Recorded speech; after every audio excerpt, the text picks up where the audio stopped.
Assalamualaikum warahmatullahi taala wabarakatuh. Alhamdulillah wassalatu wassalamu ala Rasulillah wa ala alihi wa sahbihi wa man tabi'ahu wa wala.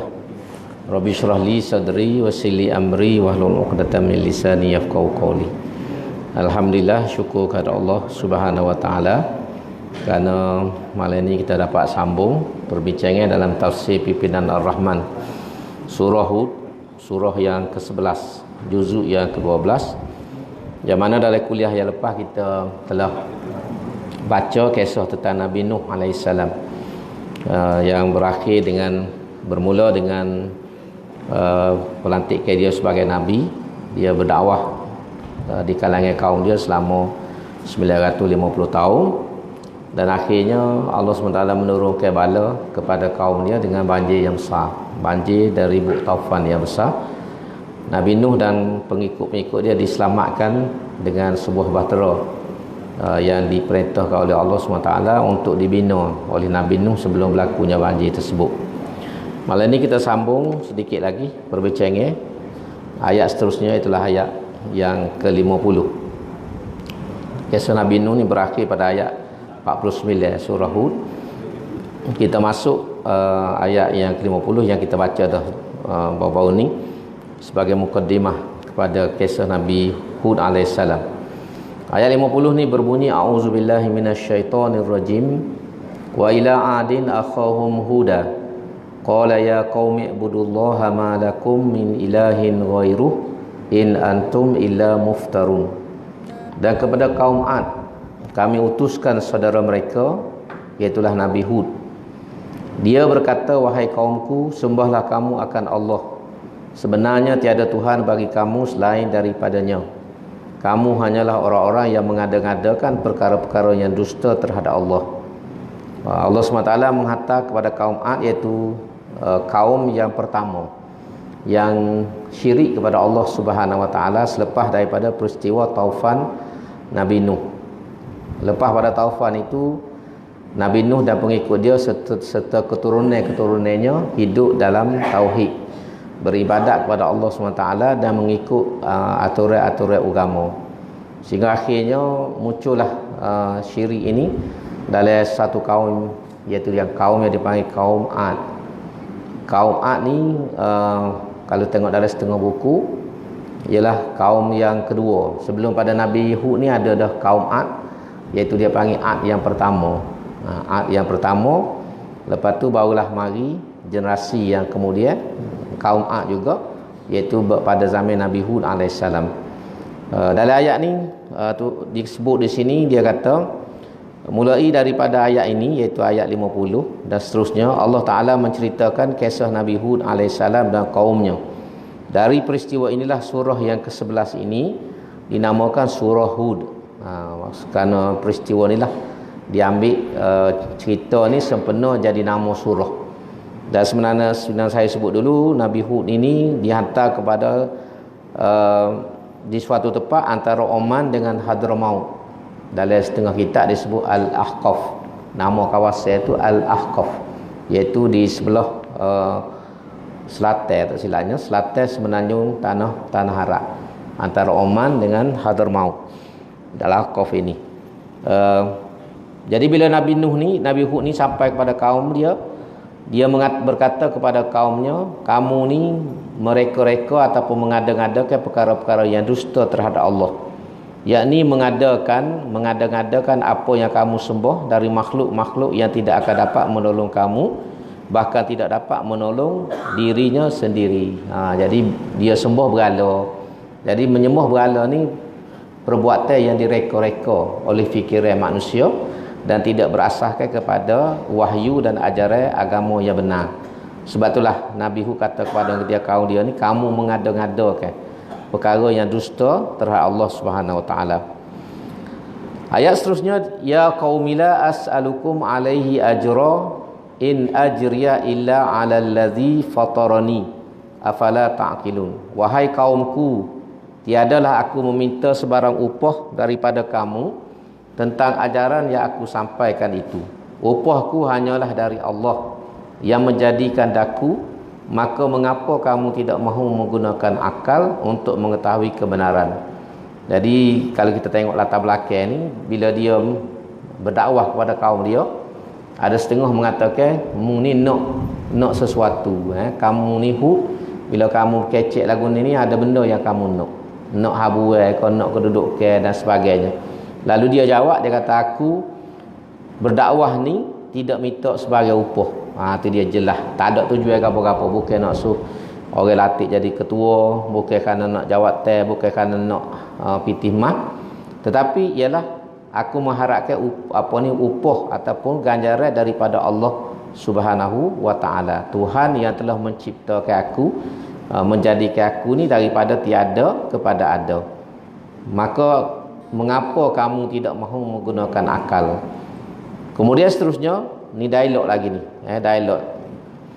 Jadi antara dialog Nabi Hud AS ni, wa ya qaumistaghfiru rabbakum thumma tubu ilaihi yursilis samaa 'alaikum midrara wa yazidkum quwwatan ila quwwatikum wa la tatawallaw mujrimin. Dan wahai kaumku, mintalah ampun kepada Tuhan kamu, kemudian kembalilah taat kepadanya, supaya dia menghantarkan kepada kamu hujan yang lebat, serta menambahkan kamu kekuatan di samping kekuatan kamu yang sedia ada, dan janganlah kamu membelakangkan seruanku dengan terus melakukan dosa. Di bawah ni dia tulis, Nabi Hud AS diutus oleh Allah kepada kaumnya, kaum Ad, penduduk negeri Al-Ahqaf di selatan semenanjung tanah Arab.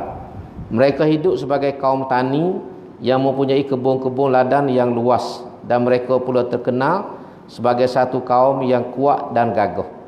Sebagai penduduk negeri yang kering kontang, maka hujan adalah menjadi sebesar-besar rahmat bagi mereka. Sebab itulah Nabi Hud AS menyeru mereka beriman, dan jangan mereka menyembah melainkan Allah. Semoga Allah menurunkan hujan lebat kepada mereka dan menambah kekuatan mereka yang sedia ada untuk menentang pencerobohan musuh. Tetapi mereka tetap kufur, lalu dibinasakan oleh Allah. Jadi kaum Ad ini duduk di satu kawasan yang bernama Al-Ahqaf. Hijrah dia lah menani, jadi petani, dan mereka ni terkenal di segi orang panggil gagah, kaum yang gagah. Dia buat kemah macam apa sebut dulu dalam kuliah lepas. Kemah dia ni bukan kemah biasa. Kita tengok dalam gambar, dalam filem, dalam TV ni, orang Arab ni duduk dalam kemah biasa. Tapi kaum Ad ni kemah dia besar, macam banglo, macam istana, dia pula besar dan tinggi dia tu. Pasal demo ni orang gagah, tubuh kasar, jadi dia boleh hakak tiai-tiai yang besar ni dan boleh membina kemah-kemah yang besar. Jadi dalam mengajak kaum dia ni menyembah Allah SWT, Nabi Hud antaranya minta supaya mereka ni memohon keampunan Tuhan. Sebab dalam kehidupan kita ni, di mana kita tahu kita ni banyak salah dan silap, dosa kepada Allah Subhanahu Wa Taala. Untuk menyelamatkan diri kita ni, kena minta ampun pada setiap masa. Setiap ampun. Dan ni orang bukan Islam, masa tu tak Islam lagi lah, tentulah kena lagi minta ampun, iaitu dengan menerima akidah tauhid. Kita ni hak Islam dah ni minta ampun atas dosa-dosa dan perbuatan-perbuatan kita yang disebut sebagai maksiat. Jadi bila istighfar kepada Tuhan ni dan kemudian bertaubat kepada Tuhan, natijahnya ataupun hasil daripada kita istighfar kepada Tuhan ni dalam ayat ni ialah yursilis samaa alaikum midrara. Tuhan akan buat turun hujan yang lebat. Dalam maksud yang lain, Tuhan akan mudahkan rezeki. Orang yang beristighfar banyak ni, Tuhan akan permudahkan rezeki. Dalam konteks kaum Ad ni, buat mari hujan lebat. Pasal dia duduk tengah-tengah pada pasir, tempat yang kering kontang. Jadi nak naneh, nak gapo ni perlu kepada hujan. Kalau tak ada hujan, tanah tidak subur. Sebab itulah kita tengok dalam kisah Balqis pada zaman Nabi Sulaiman ni, dia ada dia ada empangan yang besar. Empangan yang besar pada Sailul Arami. Al-Aram ni satu empangan yang besar di Yaman pada waktu itu. Ni empangan besar, tujuannya menampung ataupun menakung air. Jadi dengan air inilah disalurkan untuk bercucuk tanah sehingga pada pasir itu menjadi subur. Menjadi subur. Ini disebut. Jadi natijah ataupun kalau kita guna khasiat lah, faedah kita ni istighfar, nombor satu sekali rezeki murah. Dari macam sebut dalam kisah Nabi Nuh, dalam surah Nabi Nuh tu pun disebut, kalau kamu ni beristighfar pada Tuhan, yursilis sama alaikum midrara. Midrara ni kak bahasa mudah dia terjemah sini hujan lebat. Tapi kalau kita kak hujan langit mari bergulu-gulu, hujan sehingga cukup untuk bercucuk tanam. Yang kedua pula ialah hasil daripada istighfar ni, wa yazidkum quwwatan ila quwwatikum. Tuhan akan tambah lagi kekuatan. Kaum Ad ni terkenal ada gagah, perkasa. Tapi kalau dia ni bertaubat, kembali kepada Tuhan, Tuhan akan tambah lagi ring dia, kekuatan dia tu sehingga lebih daripada hak biasa. Jadi dalam ayat ni dua faedah istighfar ni. Pertama, rezeki akan dimurahkan. Yang kedua, Tuhan beri tenaga kepada kita. Beri kekuatan. Dalam konteks mungkin kekuatan fizikal, iaitulah kita boleh buat kerja dengan molek.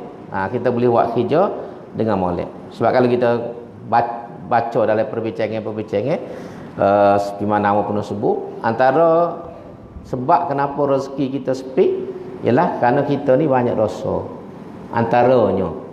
Antaranya kita ni susah dalam hidup, rezeki payah apa semua ni kerana dosa. Dosa ni menutup rahmat Tuhan. Bila kita banyak dosa, macam kita tutup pintu untuk rahmat turun. Maka cara nak buka balik pintu ni ialah dengan membersihkan diri kita. Nak bersih diri kita ialah istighfar. Sebab tu dalam satu perbincangan ulama kata istighfar ni umpama sabun. Pakaian kita bila cemar, bila berdaki, kena minyak dan sebagainya, kena basuh dengan sabun. Jadi sabun ni untuk cuci hati kita ialah istighfar. Istighfar tu membersihkan hati kita, dosa-dosa yang kita buat sama ada kita sedar ataupun kita tidak sedar. Maka insya-Allah bila dosa kita bersih, rahmat Tuhan itu akan mudah mari. Dia akan mudah mari. Tuhan akan turun rahmat dalam bentuk-bentuk yang kita tidak duga. Ini nak ayat pentingnya beristighfar. Sebab itulah saya selalu sebut benda ni untuk mengingatkan diri saya sendiri dan kita semualah. Kerana dalam perbincangan memang istighfar ni penting. Orang mula-mula belajar tarikat, kalau dia masuk tarikat, apa dia kena buat dulu? Dia kena mandi taubat. Mandi sunat taubat. Lepas tu semaya sunat taubat. Lepas tu guru dia ni biasa akan beri tugas pada dia, iaitulah antara tugas zikir yang dia kena amal ialah istighfar. Berapa ratus hari pagi, berapa petang, sebab nak cuci, nak bersih. Semaya tadi dengan mandi itu secara fizikal. Kita cuci seolah-olah kita buat tubik dosa kita. Lepas tu kena semaya sunat taubat, minta ampun Tuhan, lepas tu istighfar. Dalam satu hadis itu disebut syaitan ni takut ataupun teriuk bila dia dengar hamba ni beristighfar. Sebab dia tahu istighfar tu membuka pintu rahmat. Sebab syaitan ni dia buat dosa dengan Tuhan, iaitu dia tidak tunduk pada Nabi Adam. Bila dia tidak tunduk, tidak sujud pada Nabi Adam, Tuhan marah dia. Dan dia tidak minta maaf. Bila Tuhan tanya kan dalam Quran itu, bila Tuhan tanya ma mana'aka alla tasjuda iz amartu. Lepas tu ada satu ayat tu, wa ma mana'aka alla tasjuda lima khalaqtu biyadayya.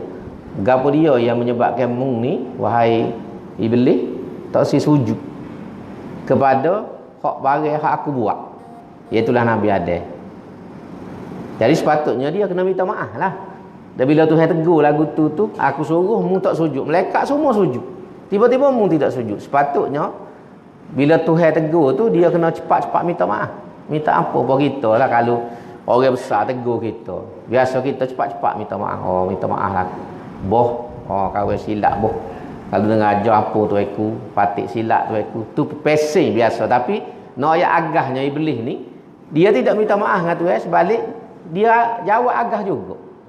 Dia kata aku tak sujud keadaan ni sebab kejadian aku ni lebih baik.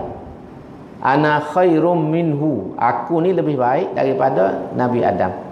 Khalaqtani min narin wa khalaqtahu min tin. Membuat aku ni wahai Tuhan daripada api. Adam ni dicipta daripada tanah liat. Secara biologinya ataupun fizikalnya, api ni lebih kuat pada tanah liat. Jadi sebab tu bila kita manusia buat dosa dan kita cepat-cepat istighfar dan taubat, Maka setan teriuk, menangis. Dalam satu riwayat tu disebut dia menangis kerana dia tahu bila kita minta ampun dengan Tuhan, pintu rahmat akan terbuka dan kita ni akan balik semula kepada Allah SWT. Dia nak tarik kursi tak boleh. Tu nak ayat kepentingan istighfar ini.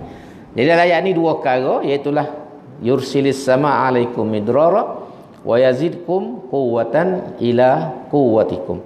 Kemudian ayat seterusnya, qalu yahudu ma ji'tana bi bayyinatin wa ma nahnu bitariki alihatina an qaulik wa ma nahnu laka bimu'minin.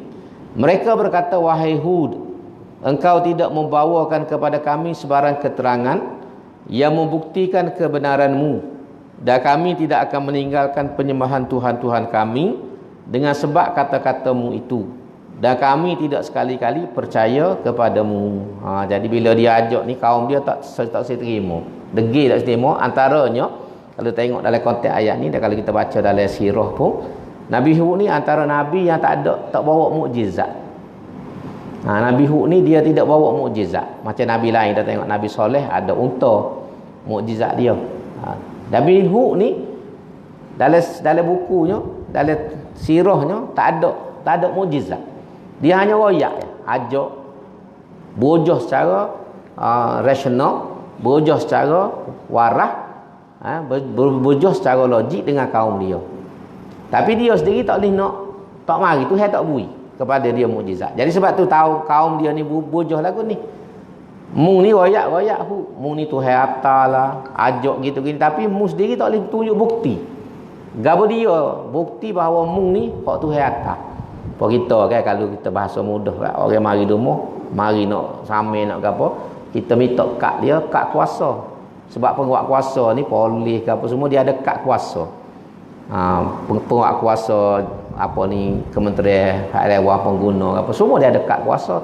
Orang majlis agama apa semua ni, dia kena tunjuk sebelum apa-apa ni kad, baru dia boleh ambil tindakan. Okay. Jadi ada tanda dia tu. Jadi Nabi Hud ni seolah-olah tak ada gapo-gapo, tak ada gapo, tak ada nak tunjuk tak boleh. Kad kuasa pun tak ada. Sebab tu dia kata majid tanah bi bayyinatin. Kamu ni tak bawa gapo-gapo keterangan pun, tak ada bukti. Maka sebab tu wa ma nahnu bitariki alihatina, kami tak akan tinggal Tuhan-Tuhan yang kami sembah. Dia ada 3 berhala. Kalau dalam tafsir tu ada 3 berhala. Ada nama Sam, Samim, soalnya kita ingat apa. 3 berhala yang disembah oleh kaum Ad ini. Jadi dia pegang ke berhala tu, dia percaya dengan berhala ni. Jadi sebab tu dia tak setinggal. Kemudian dia kata in taqulu illa taraka ba'du alihatina bisu'in qala inni ushidullaha washhadu anni bari'um mimma tusyrikun.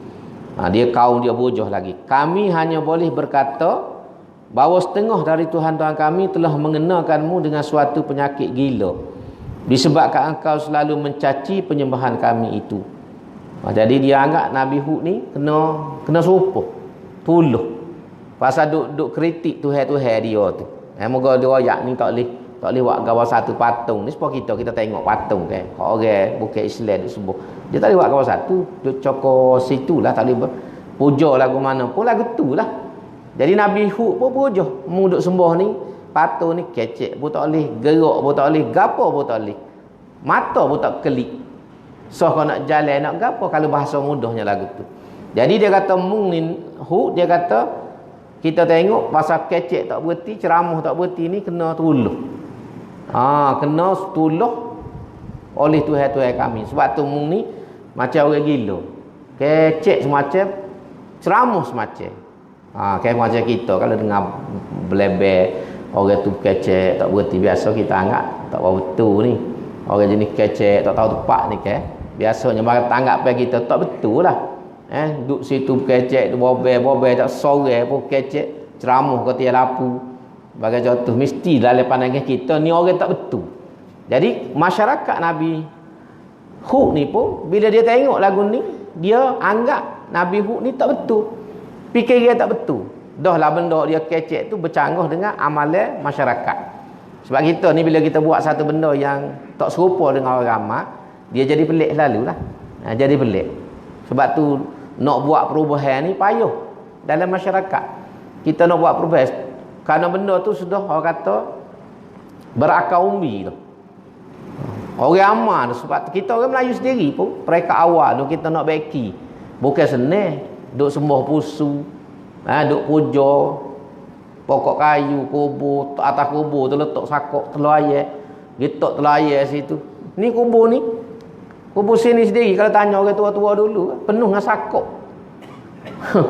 Letak telur ayam ke atas kubur tu.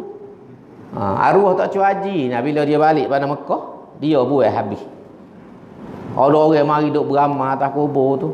Mari beramal. Kubur ni lah, kubur pondok ni. Ama ingat lagi cerita orang tua-tua macam-macam. Pas kita pun takut. Kita duk pondok tu memang takut muka cerita macam-macam. Dan memang kita sendiri jumpa benda pelik-pelik. Tengok benda pelik-pelik. Satu malam tu, nak cerita lama lah. Dah ni duk dah kali. Masa ambo tu, nesek bergambar atas kubur tu. Pukul 2 pagi. Bangun nak buat air kecil, tengok-tengok nesek duk main bergambar. Atas kubur tu bergambar. Gugu-gugu keliling so atas kubur, nesek bergambar. Nak ayat mana? Nak kata pelawak pun bagi nampak diri. Tu contoh. Ngusik lah kita, istilah kita ngusik. Jadi kepercayaan kita nak buat hak tu lama mana. Pergi puja kamak tu, pergi puja kamak, puja pokok besar. Gapo lama mana ulama tegur, ulama nasihat. Allah ni alhamdulillah. Boleh kata tak ada dah bagai-bagai lagu tu puja pokok. Dia puja muka lain pula lon. Puja muka lain. Dan nak royak payuhnya kita nak buat perubahan. Jadi Nabi Hud ni mari dalam keadaan masyarakat yang duk amal syirik, duk semua berhala ni lama tu. Berlapis-lapis daripada ayah turun ke anak, turun ke cucu. Tiba-tiba dia mari canggih. Tu yang jadi bertembung ni. Dalam masyarakat ni jadi tembung. Maka sebab tu akhir dia kata ni tak betul. Wahai Hud, kerana mu duk serai Tuhan kita, duk kritik Tuhan kita, akhirnya kena tuluh. Kena tuluh. Lalu Nabi Hud menjawab, sesungguhnya aku menyeru Allah menjadi saksi tentang kebenaranku, dan kamu juga saksikanlah bahawa aku bersih dari dosa perbuatan syirik kamu. Jadi mu nak kata gapo tu katalah. Tapi Nabi Hud kata aku ni bariun mimma tusyrikun. Aku ni bersih diri daripada syirik.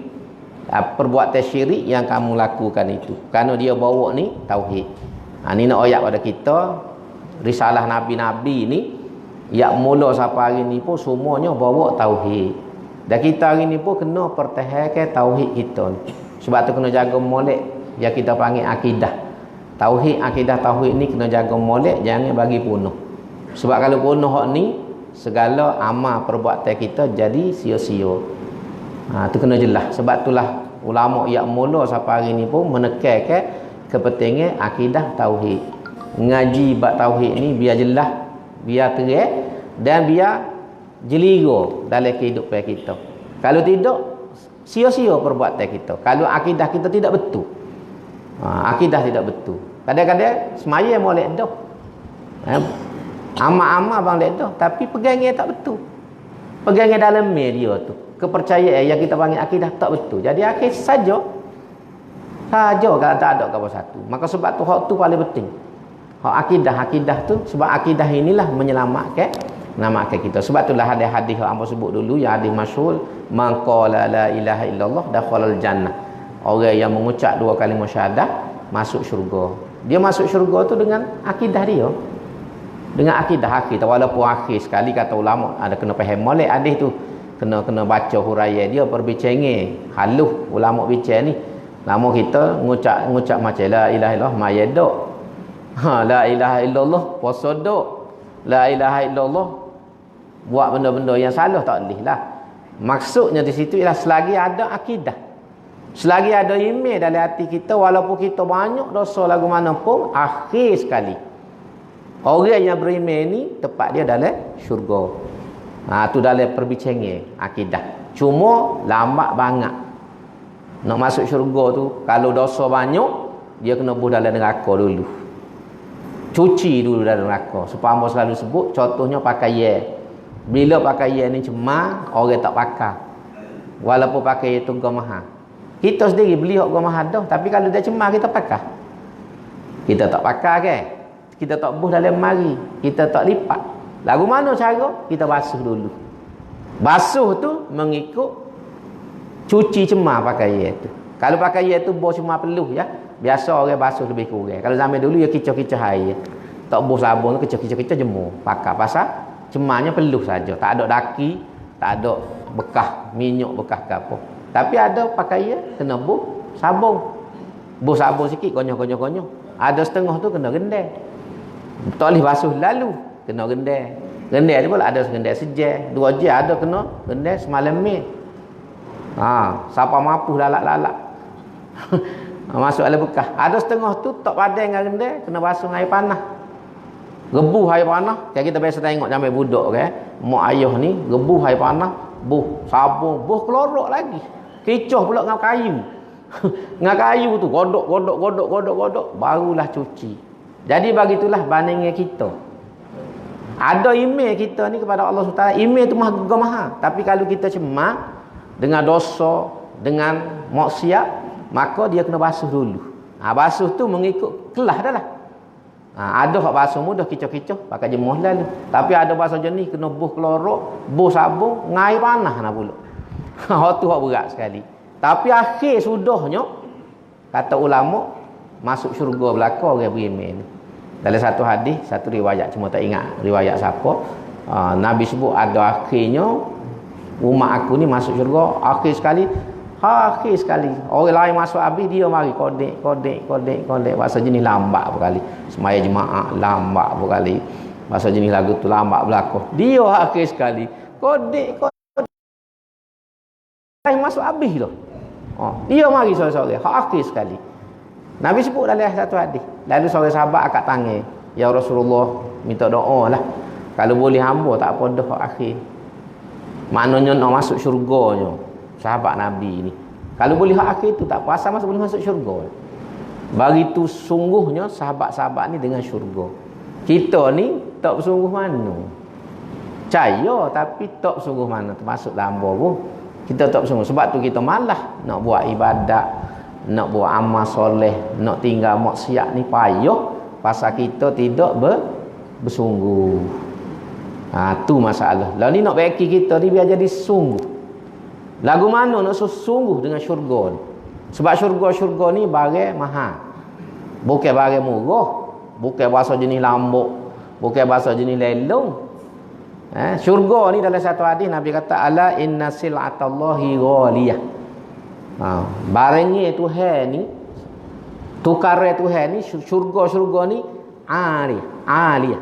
Inna sil'atallahi ghaliyah. Mahal harga dia. Bukan barang mudah-mudah. Barang mahal. Jadi nak barang mahal, harga pun kena mahal.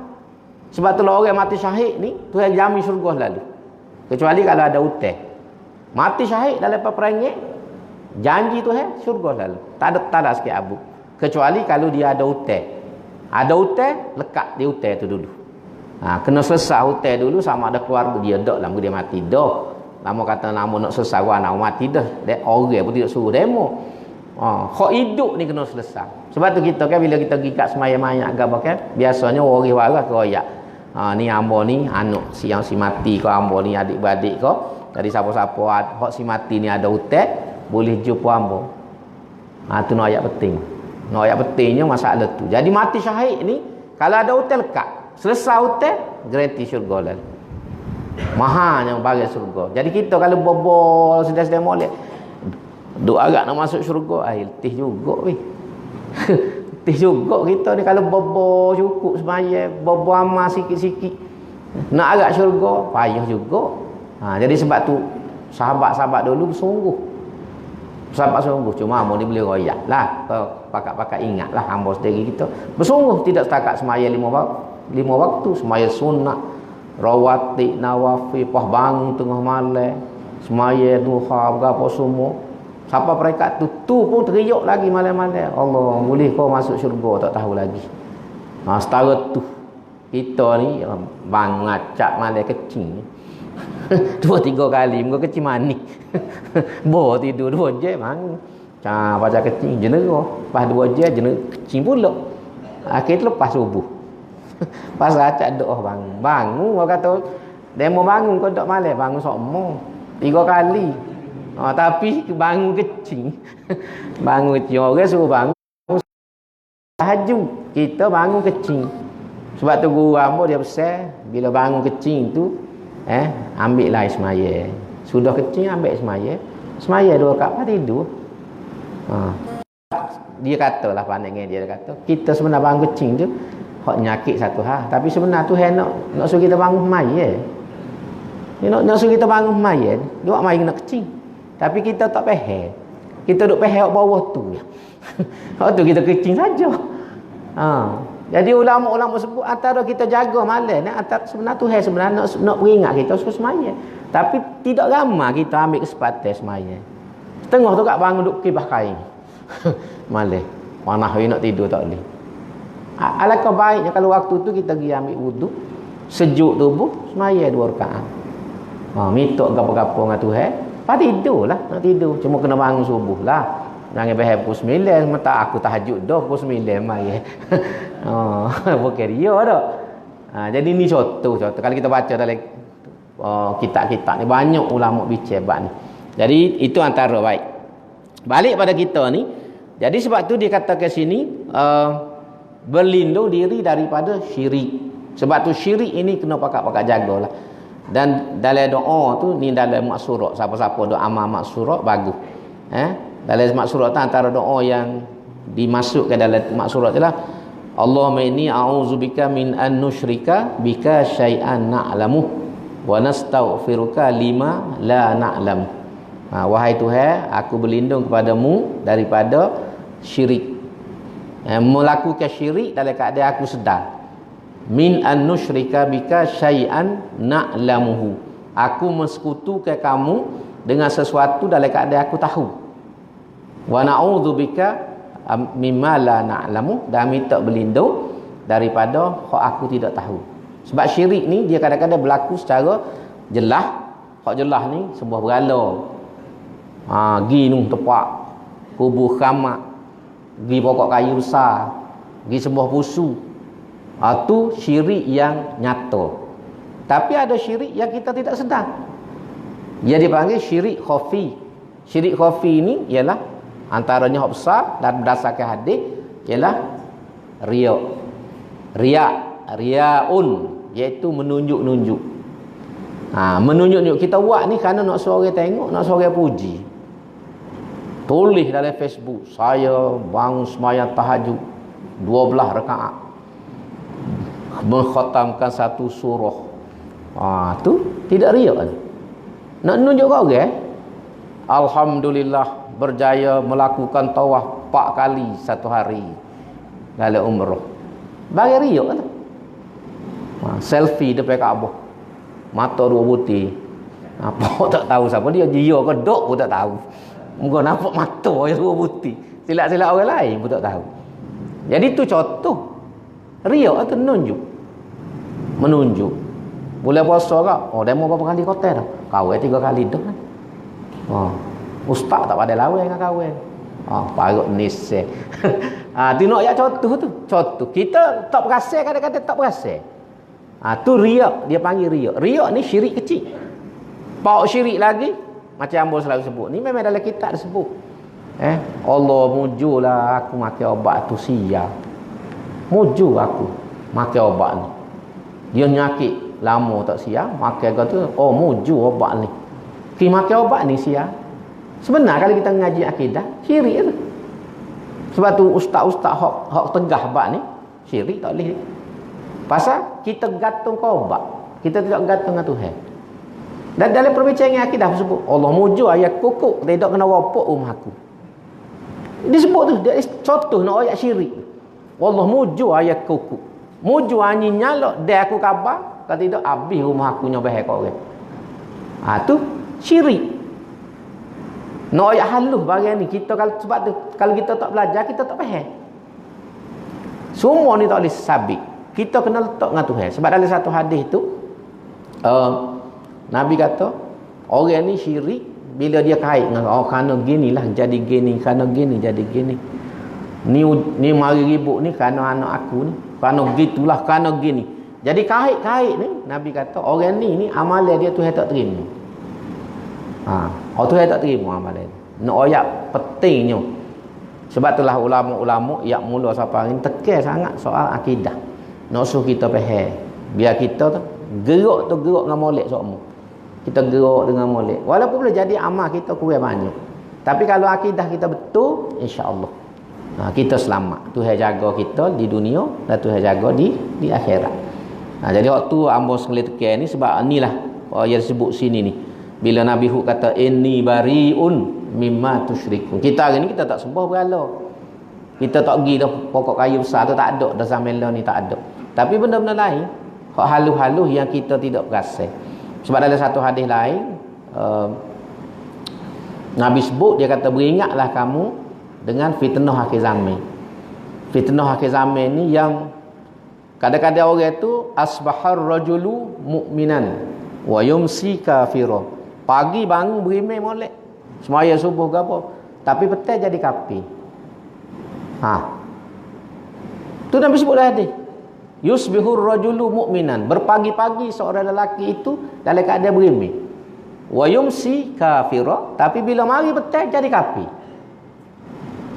Tu nak ayat Nabi kata. Sebab fitnah syirik ini akhir zaman ni dia kata serupa semut ikan duduk atas batu ikan pada malam yang gelap. Tu tiga nak ayat, tiga gambar. Semut ikan duduk atas batu ikan pada malam hari.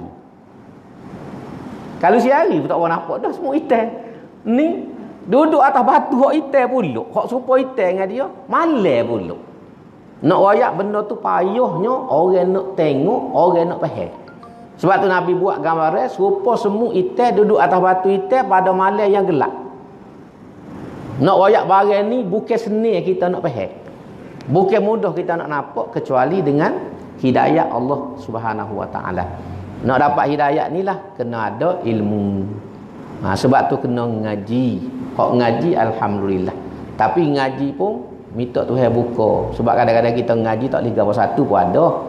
Mari semua tempat orang ngajar autoriti tu tapi tak leh hidayah.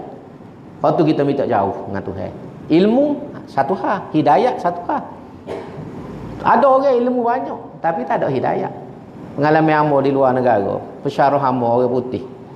Quran tu dia boleh wayak sesu. Dia tahu kita baca ayat ni surah gapo, nombor berapa dia tahu lagi. Tapi tak berimeh maksud. Tu nak ayat cerita. Dia tu ngajar Quran ni Arabic. Quran apa ni bahasa Arab Quran. Dia guna Quran sebagai teks ngajar bahasa Arab. Hamba baca ayat Quran tu dia boleh ayat ni surah ni nombor ni. Kita balik buka betul. Allah kata aku tak ingat nombor berapa surah berapa. Kita tahu baca ya.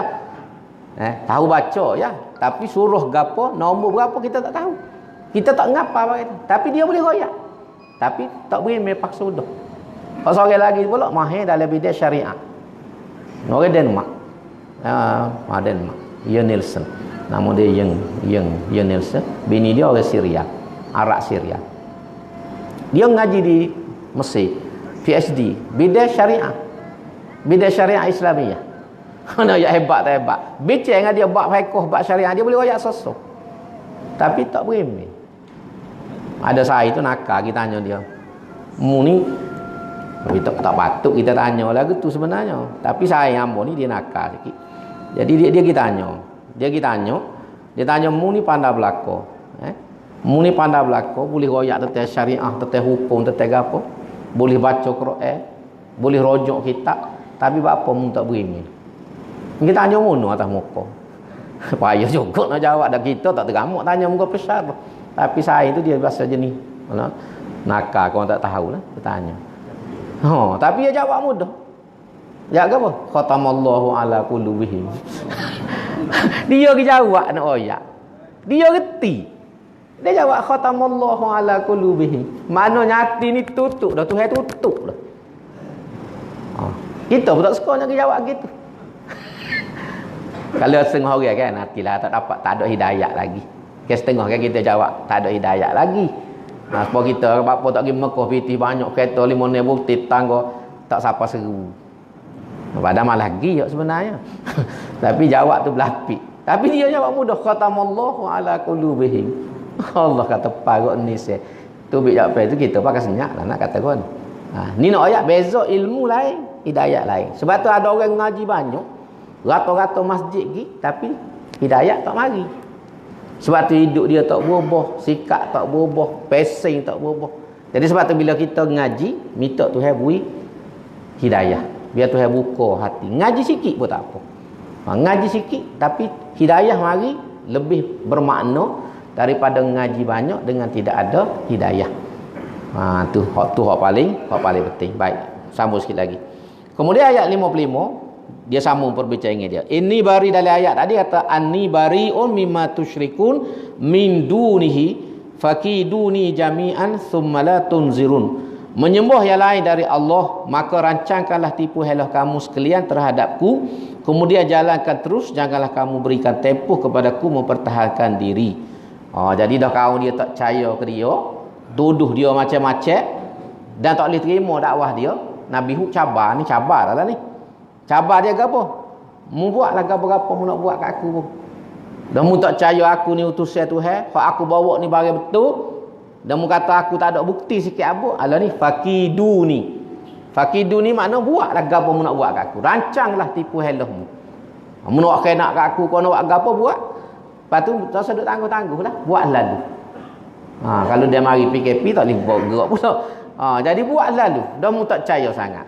Dia cabar, perekat cabar ni. Perekat cabar. Lalu dia sambung lagi, dia cabar pun dia ada tempat nyan dah. Kita ni mari berani. Kita lembek. Gocok kat orang rebuh. Tak ada tempat nyan dah. Dia ni ada tempat nyan dah. Ayat 50 ni tempat nyan dah dia. Inni tawakkaltu 'alallahi rabbi wa rabbikum ma min dabbatin illa huwa akhizun binasiyatiha inna rabbi ala siratin mustaqim.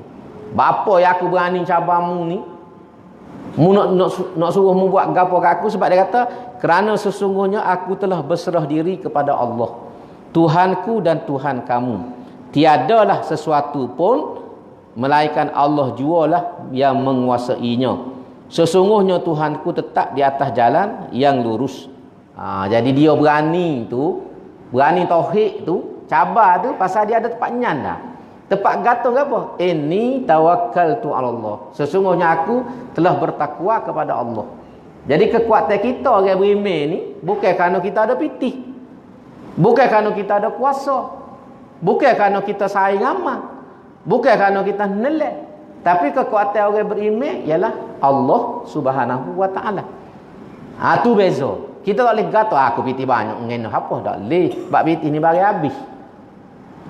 Agak atas saing ni tika dia baik ya. Ada jenis bahasa saing makan gu.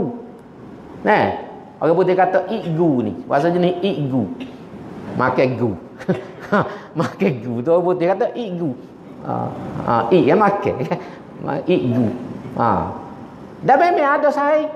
Baik lagu mana tapi dia makan orang. Sebab tu Nabi sebut dalam satu hadis, antaranya doa. Doa tu hamba bila baca doa ni memang terfikir Allah, Nabi ni ayat cermaknya dia dah Tuhan buka hati. Ada antara doa Nabi minta kita berlindung ke apa? Allahumma inni a'udzubika min khalilin makirin.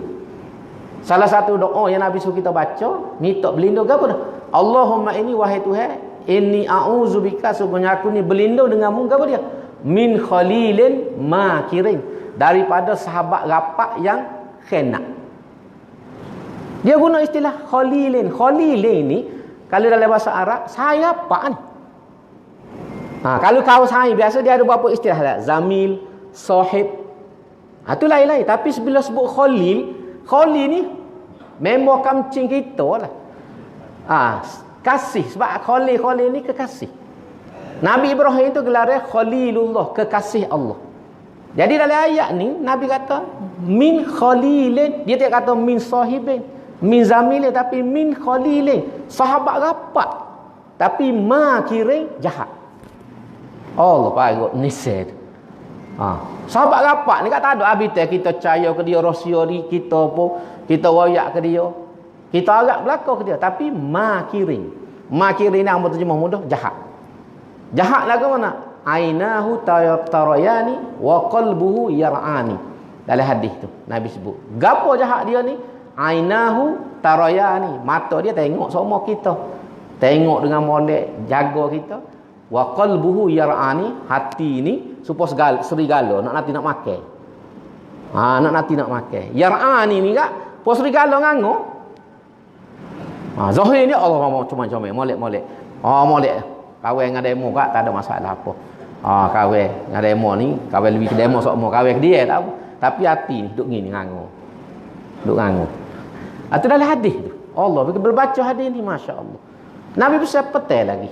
Nak ayat dalam hidup ni ada sahabat yang makan sahabat. Dan dalam sejarah pun banyak raja ke gapo orang mati ni kerana saya baik. Banyak sejarah kali baca. Antaranya macam di Indonesia. Depo Negoro. Depo Negoro ni ulama besar, pahlawan besar, berlawan dengan Belanda. 15 tahun perang. Dia panggil perang Padri. Istilah dah kali baca buku sejarah Indonesia, perang Padri. Panglima Depo Negoro ni ngaji Mekah, orang alim, anak raja, orang bangsawan. Perang pasukan dia ni pakai serbai. Pakai serbai jubah semua. Perang atas kuda. Tapi Belanda takut. Dekat 15 tahun perang. Tak kalah. Di Jawa tu. Di Jawa betul. Depo Negoro. Dekat dengan kalau kita gila ni kawasan Jogja. Kawasan Jogja tu kawasan dia. Dia duduk dalam gua, nusuk daripada Gua Selarong nama gua tu. Amo tanya orang dia ni ada gua tu, memang ada. Tapi dia kata tak satu begi lah. Silap-silap tak boleh balik. Dia kata tak satu begi lah. Musuh nak pergi nak kita tengok. Gua Selarong tempat dia beripun tentera dia nusuk daripada Jawa. Dia kata memang ada gua tu, tapi orang tak berani pergi. Sebab kalau pergi biasa tak boleh balik. Tak boleh balik, tak balik. Tapi sejarahnya dia pun negara kalah kan. Sahabat dia nama Sentot. Nama sahabat ni Sentot. Sentot. Ni orang kanan dia. Panglima paling kanan sekali. Orang dia paling percaya. Kawan ni pergi pecah rahsia kepada Belanda. Lagu mana nak igat. Nak igat cara dia kecek kawan ni. Kata Belanda nak berunding nak apa. Pergi di mana? Makassar. Di Makassar tu bukan tak ada Makassar tu J dia. Pergi Jepun. Belanda kata boleh tapi masuk sore-sore. Masuk sore dia. Masuk sore apa kata tak boleh tubik. Koci bitu lalu duduk letu tak boleh tubik. Siapa mati di penjara Penjara dia di Makassar. Kalau kita pergi Ujung Padang. Nama tempat tu Ujung Padang di Makassar tu memang bilik dia kena kurung tak ada lagi. Di apa ni kota Belanda. Di ujung Padang. Ambok betul lagi. Jadi pergi melawat. Bilik dia tu ni bilik tempat Depo Negoro dikurung. Siapa mati. Hak kenak dia Sentok ni orang kanan dia. Dia paling percaya. Tu nak royak. Banyak sejarah kalau kita baca.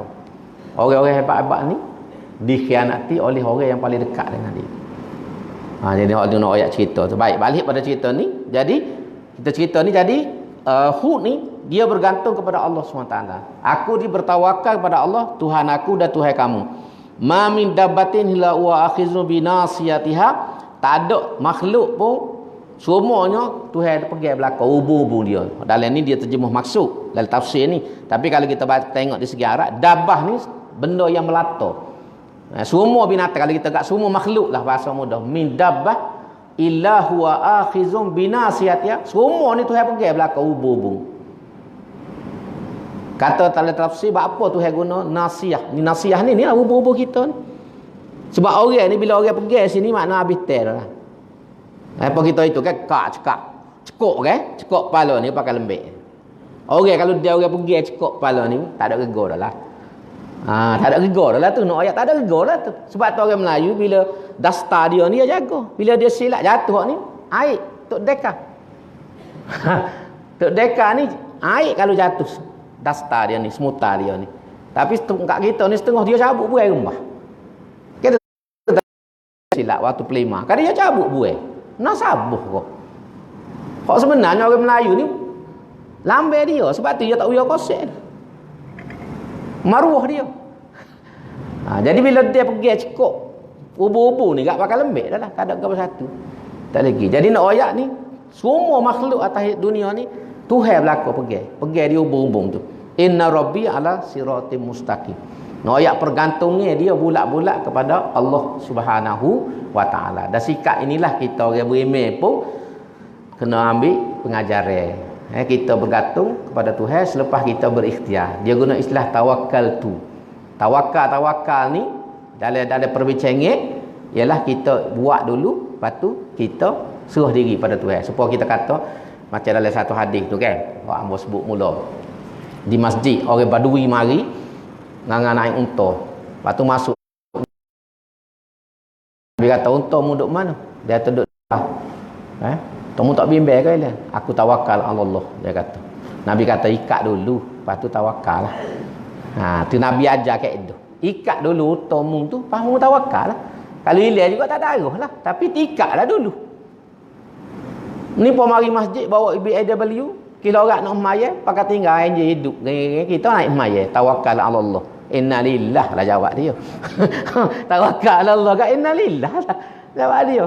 Muka biar BAW pas koci duduk itu hidup pula enjin. Pakai tak ada dua lekok. Balik jalan kaki lah jawab dia. Jadi dalam Islam ni tawakal ni ikhtiar dulu. Kalau kita sakit ikhtiar makan ubat, jumpa doktor. Cari rawatan, lepas tu tawakal Allah. Kalau tu siap, tak siap tak ada arah. Sebab tu bila kita lapar kena makan. Jangan agak duk cokor aku ni tawakal Allah. Dah duk kenyang lagu tu. Kita tak kenyang. Ngangur nak masuk angin kau kembung. Tidak jadi kenyang. Jadi istilah, jadi sebab tu dia guna sini tawakal tu. Aku serah diri pada Tuhan selepas aku usaha dah. Aku koyak kamu macam-macam, aku gitu gini, tak ada arah juga kak. Serah diri Tuhan dah lah. Serah diri Tuhan ni masuk. Ni maha ayat ni. Rasa ayat ni duduk dalam salah satu ayat 7. Siapa ada amal ayat 7? Ni salah satu ayat. Dia banyak amal dia orang dulu-dulu ni, antaranya ayat 7. Ayat 7 rasa ni salah satu ayat 7. Ayat 7 dia start dengan kullan yusibana. Ada 7 ayat daripada 7 surah yang berlain ni. Ni masyhur di kalangan orang pondok, tutup alim. Dia panggil amal ayat 7. Baca pagi, baca petang. Dalam riwayat tu dia sebut, kata Sayyidina Ali, siapa amal 7 ayat ni, kalau langit runtuh, takut langit dengan bumi ni, selamat lagi orang tu. No ayat hebatnya ayat tu. Kalau salah langit runtuh, tak terembah atas bumi, selamat lagi, lepas lagi. Orang yang amat 7 ayat ni. Tu cari tok guru lah. Hamba tidak nak turun gambar neroyak lagi cari tok guru. Sebab hamba ni payah kena bawa burger apa semua orang lain pisau ya, hamba nak burger pula burger samurai. Tak makan burger dogo-dogo. Orang lain cukup bawa pisau ya, setiap boleh ilmu, kita tak boleh muka zaman moden kan, kelas lah sikit. Kuih-kuih burger samurai ko, pizza hut ko, lain. Baik, jadi nak ayat ni. Jadi memang ayat ni maha ni. Kalau kita tengok makna dia ke apa, memang maha. Memang maha. Baik, seterusnya fa in tawallau faqad ablaghtukum ma ursiltu bihi ilaikum wa yastakhlifu rabbi qauman ghairakum wa la tadurunahu syai'a inna rabbi ala kulli syai'in hafiz. Dalam hal itu, jika kamu membelakangkan juga seruanku, maka tidak akan menjadi perkara kepadaku, kerana aku telah sampaikan kepada kamu apa yang telah diutus oleh Allah untuk menyampaikannya kepada kamu, dan Tuhanku akan menggantikan kamu dengan suatu kaum yang lain setelah kamu dibinasakan, dan kamu tidak akan dapat membahayakannya sedikit pun. Sesungguhnya Tuhanku amat mengawal serta mengawas akan tiap-tiap sesuatu. Jadi dia royak, aku ni tawakal Allah, serah diri kepada Tuhan. Kalau mu tebing lari juga pun dia kata selesai dah tugas aku. Aku selesai dah tugas aku dah. Kalau mu lawan juga Tuhan, tak serbemeh juga, Tuhan akan ganti. Ganti mu ni dengan kaum yang lain yang lebih baik daripada kamu. Dan memang dalam sejarah ni nabi-nabi ni lagu tulah. Bila satu kaum menetek nabi, menetek rasul, Tuhan hancur, musnah, tubik kaum lain. Seperti kisah Nabi Nuh tengok. Kau Nabi Nuh hak kafir apa semua, habis mati belaka. Mati belaka tinggal pengikut Nabi Nuh, berimeh belaka. Lepas ni mari pula kaum Ad. Kaum Ad ni pula bila dia tidak berimeh, lawan Nabi, lawan Tuhan, Tuhan akan peracur pula. Lagu tu kisah. Dan memang sebut dalam ayat lain, in tatawallau yastabdil qauman ghairakum thumma la yakunu amsalakum. Sekiranya kamu berpaling, yastabdil qauman ghairakum. Tuhan akan ganti orang lain. Kita orang Melayu ni pun Tuhan wi rahmat kepada kita. Kemuliaan menjadi orang Islam. Kalau kita orang Melayu ni tak cara ke Islam, tidak amal Islam, tidak tegak ke Islam, akan siapa masa orang lain akan ganti kita. Di Malaysia ni boleh jadi orang Cina, suatu masa nanti terima Islam belakang. Sebab Amor pernah sebut lah ni di Singapura, hak kuat berdakwah di Singapura orang Cina. Dia panggil Pertubuhan Al-Arqam. Amor pergi masa Amor pergi Singapura tu, Amor pernah pergi jumpa pokok dia, pergi di pejabat dia, duk buang dengan dia ke apa. Demo ni aktif. Hak terlibat dalam Al-Arqam ni bukan orang dago-dago. Lawyer, doktor, engineer, arkitek. Oh, bukan orang dago. Tapi Cina. Orang Melayu tak ada seorang abu. Pertubuhan Al-Arqam. Presiden Cina, tapi Cina Islam. Jangan ingat Cina kapi pula. Cina Islam. Pasal Tuhan penghormatan tu kepada dia. Boleh jadikan orang Melayu tak cara ke agama. Orang Melayu tak cara berdakwah, tidak amal Islam. Kita di Malaysia apa sebab tu tak boleh sedap duduk. Oh, kita ni Islam dah lama, yak macam tu nenek. Betul lah. Tapi setara mana kita dengan Islam? Kita amal setara mana? Kita buat lagu mana? Kalau tebing kita buat tak kalau akhirnya Tuhan tukar. Tuhan orang lain kemuliaan itu. Tak ada lah saja. Tak ada sejarah ni banyak gili. Kita tengok Arab. Bermula dengan Arab Quraisy. Tuhan beri penghormatan zaman Nabi, zaman sahabat, memimpin dunia. Tapi bila orang Arab ni tinggal Islam pun naik golongan lain. Sejarah Islam boleh kan? Mula-mula Kerajaan Umayyah. Ni Arab, jatuh naik Abbasiyah, Arab lagi. Lepas tu naik Umayyah kedua di Sepanyol, Arab lagi. Lepas tu bertukar. Mari kerajaan Mamluk, kerajaan Fatimiyah, kerajaan Saljuk. Saljuk ni Turki. Orang Kurdish. Jadi apa ni? Salahuddin Al-Ayyubi. Tu keturunan dia, tu keturunan Kurdish. Bangsa Kurdish kita lah ni panggil Kurdish. Kurdish ni orang Turki tidak anggap orang dia. Lepas tu kerajaan Mamluk ni hamba-hamba, asalnya hamba, dilantik jadi panglima perang, akhir dia benar jadi raja, beretuh. Tu hewi kuasa ke dia pula. Lepas tu Fatimiyah ni daripada Iran, puak-puak Syiah naik. Ni sejarah kalau kita baca ni banyak. Kalau kita baca buku ni macam-macam kerajaan ni ada. Apa ni? Lepas tu di India mana semua ni Tuhan ganti sebab apa? Tinggal Islam. Jatuh ni Tuhan ganti. Jatuh Tuhan ganti. Kita tengok tanah air kita kan, Melaka. Mak jatuh Melaka. Tak ada di Indonesia, naik lain pula. Naik di Indonesia. Melaka ni atas sebab jatuhnya kerana tinggal agama lah. Rajanya tidak ikut cara Islam, terutama zaman Sultan Mahmud. Sultan yang terakhir tu, lepas tu bila dia nyesat, dia serah kepada anak dia Sultan Ahmad. Sultan Ahmad berlawan dengan Portugis, tapi zaman lemah dah. Melaka ni hebat, teknologi ke apa semua. Tapi kerana kelemahan, tidak beramal agama. Sultan Mahmud ni orang tahu belakang. Tapi kalau baca dalam buku sejarah Melayu, Allah kita nak ayat cerita pun mana. Dia tak boleh tengok orang Tino suami. Bini orang sepuluh bini dia. Pinjam motosikal. Itulah kita baca dalam buku sejarah Melayu. Siapa seorang itu Tun Isak nama. Tun Isak tu nak bunuh Lolo. Dia ni kalau dia kena ke orang Tino, dia tak kira anak bini pegawai dia ke apa. Dia pergi mudah ya. Orang kanan dia bawa tepok siri. Nyoh gitu mah pak tu atas depan. Orang tahu raja nak mari tu. Semua kena tubik tinggal bini. Pak dia mari. Ikut dia nak buat gana dengan bini. Nak tidur, nak gapo semua, sudah balik. Jadi buat sepuluh pinjam motosikal. Jadi satu kali itu dia pergi bini Tun Isak. Tun Isak ni panglima. Balik-balik tengok pengawal raja depan rumah. Tengok tepok siri tu atas meja. Dia tahu raja main. Dia kisah kerih nak ngamuk. Tapi dia kata ingat sebab anak Melayu ni patut derhaka. Kalau tidak berkubar malam ni dia kata. Siapa mereka tu? Tu Sultan Mahmud. Gila kata Fatimah. Tu kan dalam sejarah tu lagu mana? Kahwin atau pada siapa bunuh keluarga tu Putu Fatimah. Tunai dia. Tun Ali ke apa dibunuh. Habis anak keluarga habis bunuh. Kerana berebut tu Fatimah. Kerana tu Fatimah ni suami. Sebab tu Fatimah dalam sejarah jadi bini dia tak pernah senyum. Darah. Nak senyum guna ayah adik-beradik habis kena pun. Tapi akhir dia nyesal. Waktu Melaka jatuh dia hidup lagi. Tapi dia serah ke Sultan Ahmad. Sultan Ahmad ni pergi perang.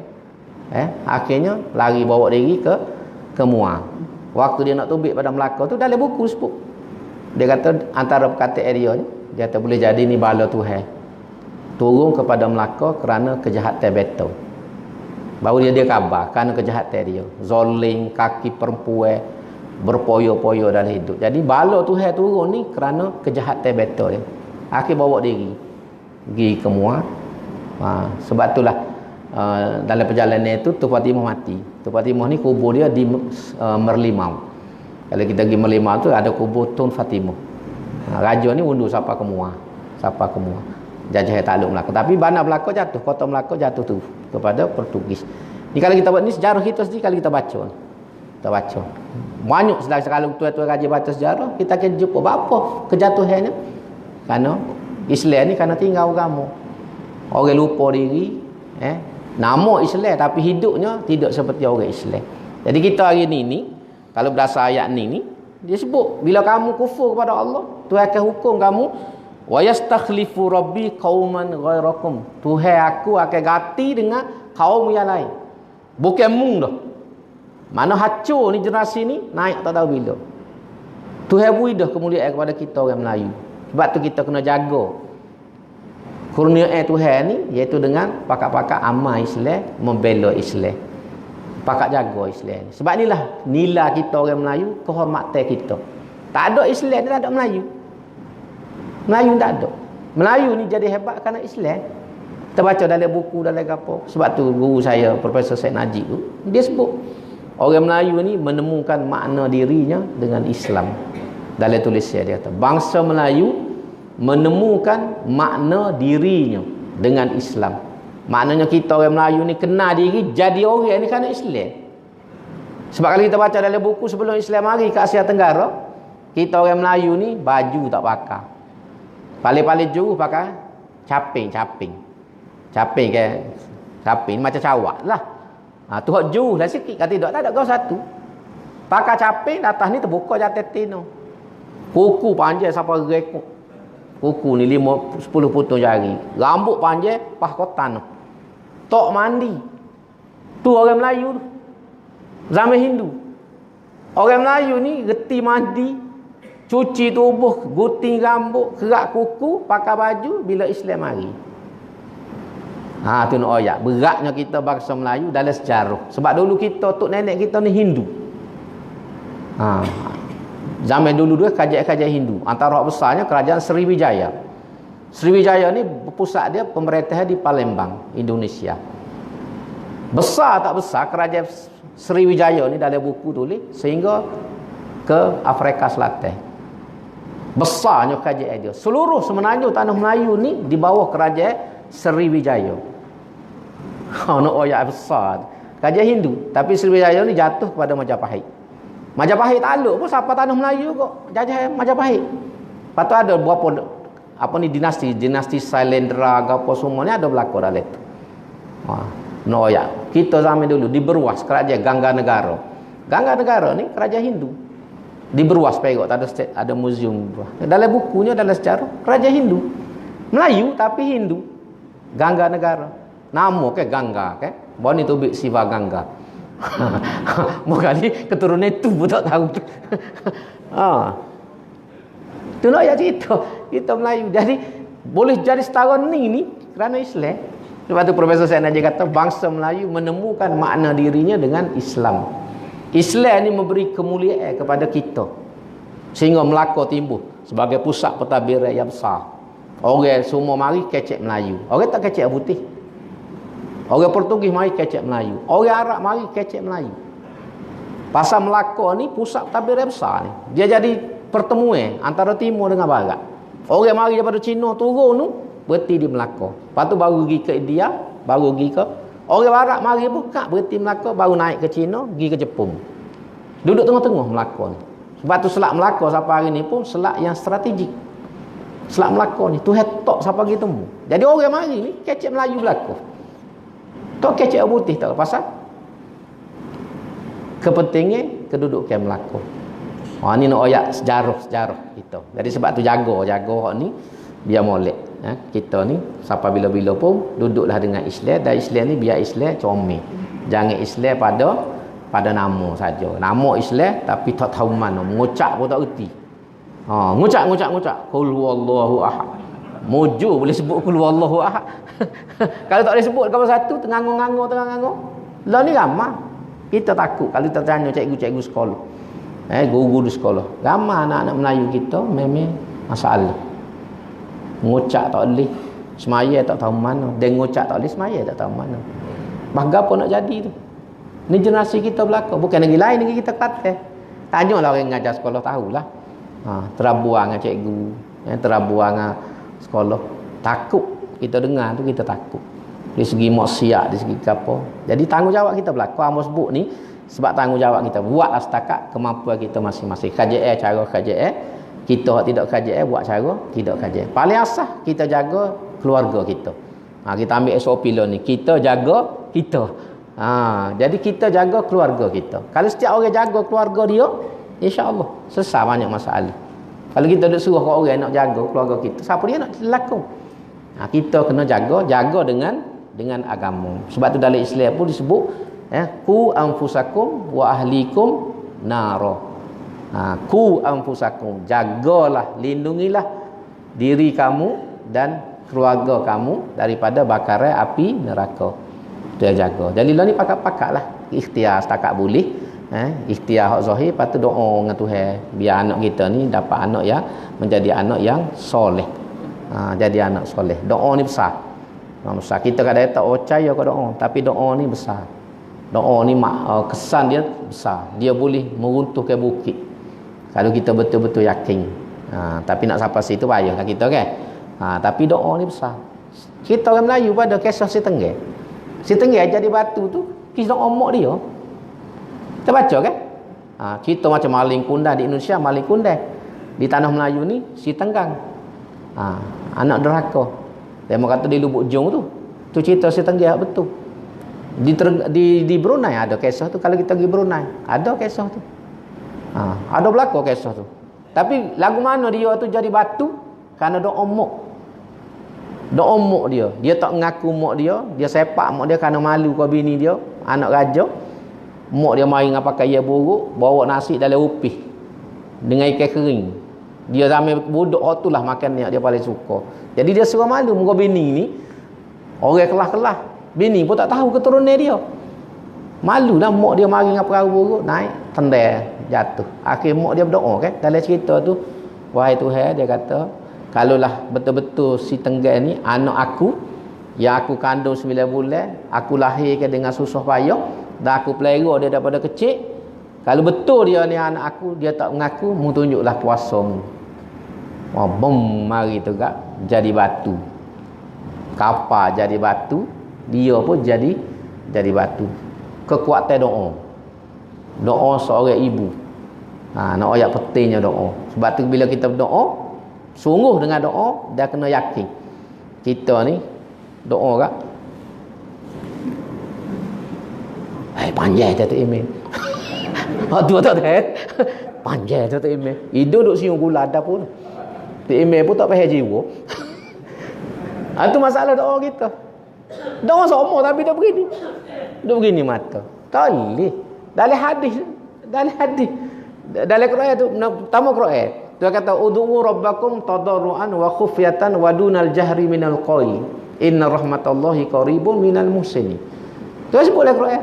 Kaedah doa, ud'u rabbakum, mintalah doa kepada Tuhanmu ni tadarruan. Dalam dengan sifat merendah diri. Mana perendah diri kita tu dengan rendah diri depan Tuhan. Aku ni lemah wahai Tuhan, tak boleh buat engkau satu. Wa khufyatan, dengan rasa takut. Takut bala turun pada kita. Wadunal jahri minal qawli, dengan suara yang pelahai. Dengan suara yang pelahai. Tu adab doa. Dah ada doa. Nombor satu hati. Tadarru'an ni, tadarru' nak terima gapo kat Melayu ni. Dia bukan setakat khusyuk. Dia tadarru' ni tak ada perkataan Melayu hak apa rasa sesuai. Tapi makna kita dengan lemah diri, dengan rendah perasaannya, dengan hinanya depan Tuhan. Doa dengan Tuhan tu. Wa khufyah, bimbang dengan bala Tuhan tu. wa dunal jahri minal qaul. Tu antara adab. Dalam hadis Nabi sebut. Pertama Nabi kata ud'ullaha wa antum muqinuna bil ijabah. Minta doa dengan Tuhan ni wa antum muqinuna bil ijabah, dalam keadaan mu yakin Tuhan akan terima doa.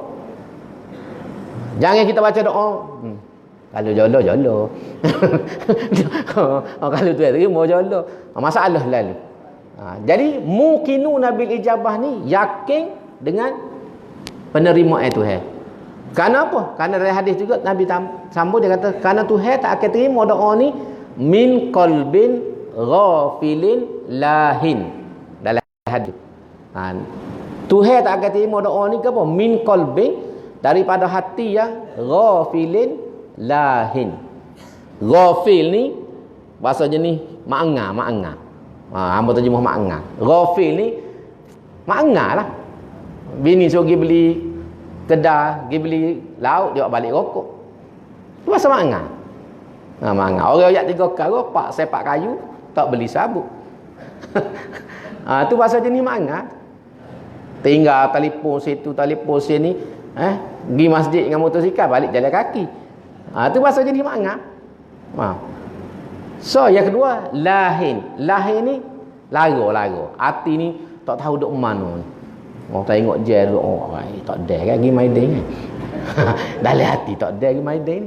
Tu email panjang baca doa. Itu masalah kita tu. Jadi baiki waktu dulu. Barulah insya-Allah doa kita ni ada kesan. Sebab ada setengah orang Allah ustaz amuh mai ajak dia tak malam. Tak jadi. Nak jadi guano. Antaranya boleh jadi kerana tadi kita tak betul dalam ni kita. Pas kita lorak. Dengan Tuhan ni tak payah lorak. Mitok-mitok nak boleh lalu. Tu apa ni silap mata. Buka sokok tu biar nak tu silap mata. Tuhan bukan pasal lagu tu. Waktu apa ni bunga kok baju ke apa bukan kerja itu. Lagu tu ahli silap mata. Kita dengan Tuhan ni dia ada kaedah. Ada kaedah, jangan lorak, jangan desok. Minta dengan molek, insya-Allah. Jadi waktu betul. Jadi sebab tu balik pada cerita kita ni, betulnya pergantungnya kita dengan Tuhan. Doa kita dah jaga apa ni kehidupan kita ni supaya menepati dengan syarak. Dakhil dia sebut inna rabbi ala kulli syai'in hafiz. Sesungguhnya Tuhanku amat mengawal serta mengawas akan tiap-tiap sesuatu. Tuhan jaga belaka dah. Semua ni dah banyak kalau kita nak orang ni sejak pula. Antara Tuhan jaga ni, lubang hidung kita ni pun kita tutup. Tak tutup dah. Duk mana pun lagu tu lubang hidung tu. Tapi ada masuk semut, masuk katok dalam lubang hidung. Kita tidur malam, siapa jaga ada orang tidur gini? Tak langit tidur. Tak ada. Siapa dia jaga lubang hidung? Siapa semut tak masuk? Katok tak masuk. Tuhan ni hafiz. Telinga kita ni tak ada nudung belakang. Tapi mana ada masuk benda ke apa? Tak masuk ke apa? Ada lakih jari-jari masuk apa ni semut apa tu jari-jari benar Tuhan nak ayat ada tikanya. Lepas tu nak sedoktor ni belajar suluh korek lagu mana kalau tidak tak erti semua lah doktor. Tu nak ayat. Tapi tu hafizun ni. Mulut, hidung kita tak pernah tutup, telinga kita tak pernah tutup, tapi tak ada apa-apa. Kita tidur malam, tiap-tiap malam tidur mana-mana kalau tidur atas wakah kan. Sedap buah tu. Buah tak siapa je negor, tengangur, mulut ngangur, hidung tu buka, telinga tu tak masuk ke apa satu. Kalau salah masuk katok, lapak dalam mulut dah sedap.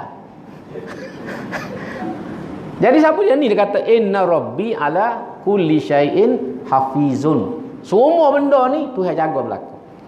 Jaga Tuhan ni lebih daripada jaga manusia. Sebab tu orang yang bergantung pada Tuhan, dia lebih hebat daripada segala-gala. Dengan tidak buat ikhtiar. Sebab kalau kita bayar jaga ni tidur. Tak ada jaga tak tidur. Bukan salah tidur. Tapi janganlah lepas ngorek pakai tidur lalu atas meja dengan kai saru bini. Berat dok lah tidur semetar-semetar tak apa. Ni ada setengah jaga minta maaf sebut. Memang tidur kerja dia. Nama jaga. Tapi tak masuk tu kan pakai tak khabar gapo. Akhir orang usung dengan dia. Tidur sikit-sikit tu ada muka kita manusia kan kadang-kadang ngatuk juga tak salah. Tapi kalau banyak tidur pada jaga apa? Paling harap. Tapi kalau kita harap tu ni dia kait ni. Ayat 50 ni dengan ayat ni. Kalau kita gabung dua ni, kita nampak kebesaran dan pergantungnya kita kepada Allah Subhanahu Wa Taala. Jadi kita berhenti setakat dulu. Kita sekali lagi bahawa kita sudah kisah Nabi Hud ni. Kalau kita sudah ni, Bismillah tak habis lagi ni. Panjang cerita pula. Jadi insya-Allah kita berhenti setakat ni. Kita akan sambung kisah Nabi Hud ni dalam kuliah yang akan datang, dan kemudian diteruskan dengan kisah Nabi Soleh tentang kaum Samud. Jadi mudah-mudahan memberi manfaat. Kita berhenti setakat itu dulu. Aku qauli hadza wa astaghfirullahalazim li wa lakum. Wassalamualaikum warahmatullahi taala wabarakatuh. Bismillahirrahmanirrahim. Alhamdulillahirabbil alamin hamda wassalatu wassalamu ala asyrafil mursalin wa ala alihi washabbihi ajmain. Rabbana ighfir lana dzunubana wa israfana fi amrina wa tsabbit aqdamana wansurna 'alal qaumil kafirin. Rabbana zidna ilma, Rabbana hab lana hukma walhiqna bis solihin. Rabbana atina min ladunka rahmatan wa hayyi' lana min amrina rasyada. Rabbana la tuzigh qulubana ba'da idh hadaitana wa hab lana min ladunka rahmah innaka antal wahhab. Allahumma inna na'udzubika min jahdil bala wa darkis syaqa wa su'il qada wa syamatatil a'da. Allahumma inna na'udzubika min jahdil bala wa darkis syaqa wa su'il qada wa syamatatil a'da. Allahumma inna na'udzubika min jahdil bala wa darkis syaqa wa su'il qada wa syamatatil a'da. Rabbana atina fid dunya hasanah wa fil akhirati hasanah wa qina azaban nar. Subhana rabbika rabbil izzati amma yasifun wa salamun alal mursalin walhamdulillahi rabbil alamin. Taqabbalallah.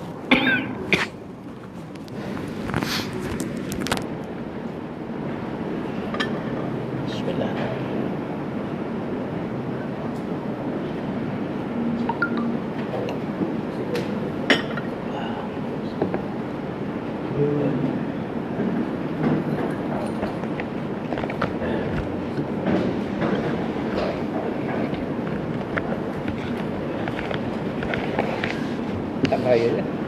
Biar tu.